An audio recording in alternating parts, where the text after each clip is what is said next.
Hi అండి. ఈరోజు మన వీడియోలో కరివేపాకు, కొత్తిమీర ఎక్కువ రోజులు నిల్వ ఉండేటట్టు ఎలా స్టోర్ చేసుకోవాలో చూపిస్తున్నాను.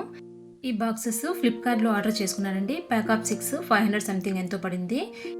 కింద ఒక స్టాండ్ కూడా ఇచ్చారండి. ఏదైనా వాటర్ లీక్ అయినప్పుడు వాటర్ అనేది కిందకి వచ్చేస్తుంది.